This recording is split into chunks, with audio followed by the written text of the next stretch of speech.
皆様こんにちは。ジオラマ制作担当のアトリエモリジです。今回は2024年のジャムこと国際鉄道模型コンベンションにて取材させていただきました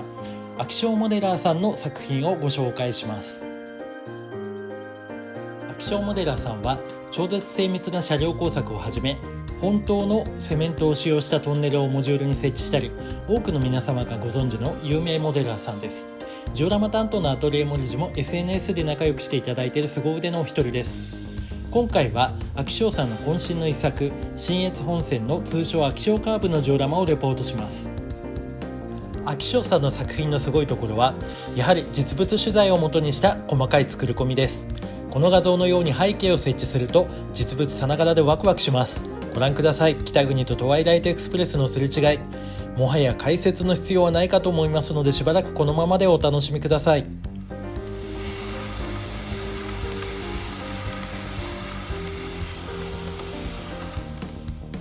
信越本線の近江川からクジラ並間を再現したこのジオラマは 1200mm×300mm のボードに制作されています。こちらは日本海側から撮影した画像で、こちらが陸側から撮影した画像になります。ボードは真ん中で分割できるように制作されているようです。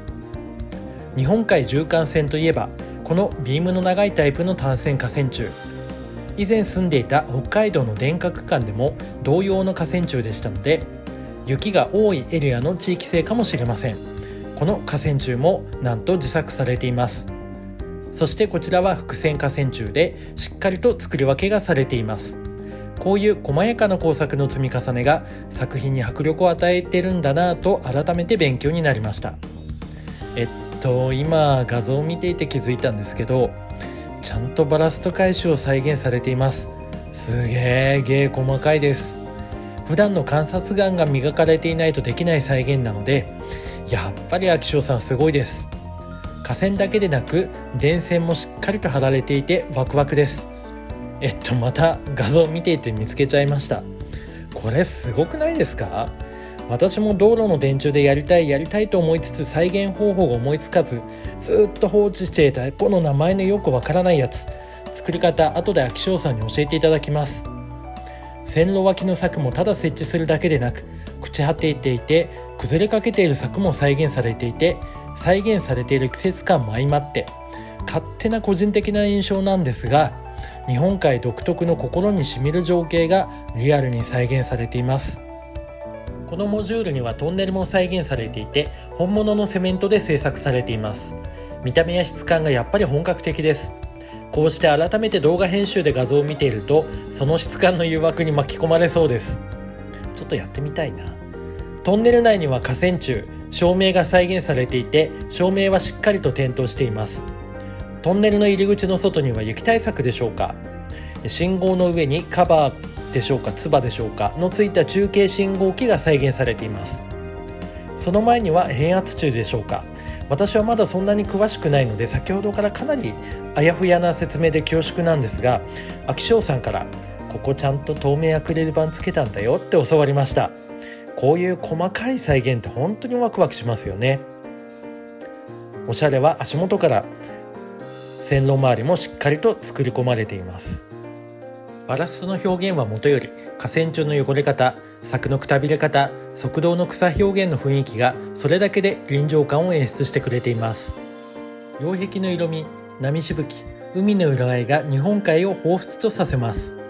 のる面の再現もとてもいい雰囲気です。一部には崩落が再現されています。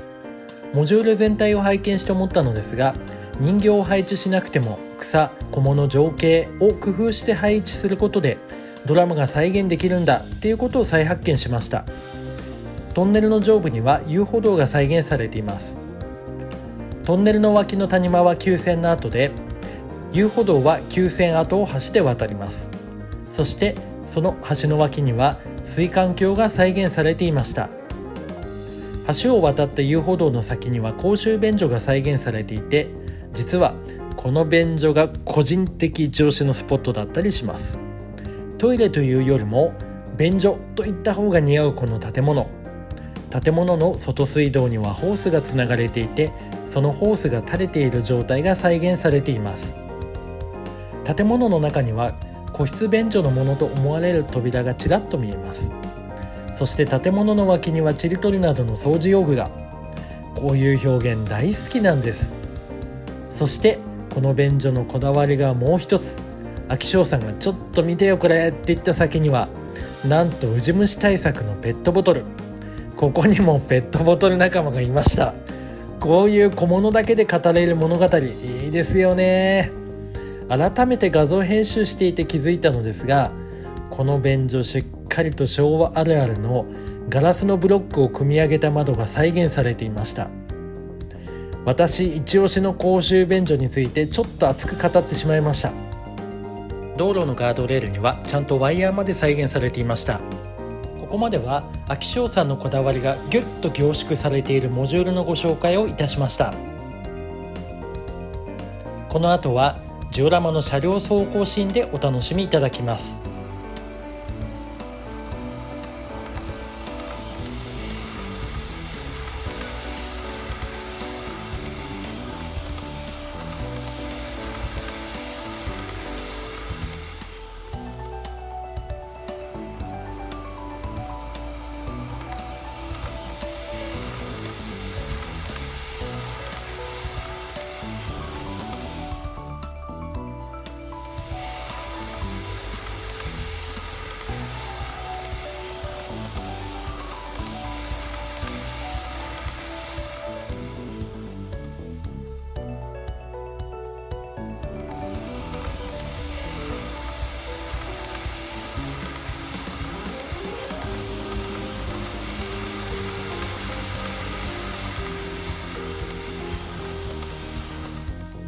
ここまでご覧いただき誠にありがとうございます。取材にご協力いただきました秋翔さん、本当にありがとうございました。最後までご覧くださいました皆様、本当にありがとうございました。また次回お会いできることを楽しみにしております。さようなら。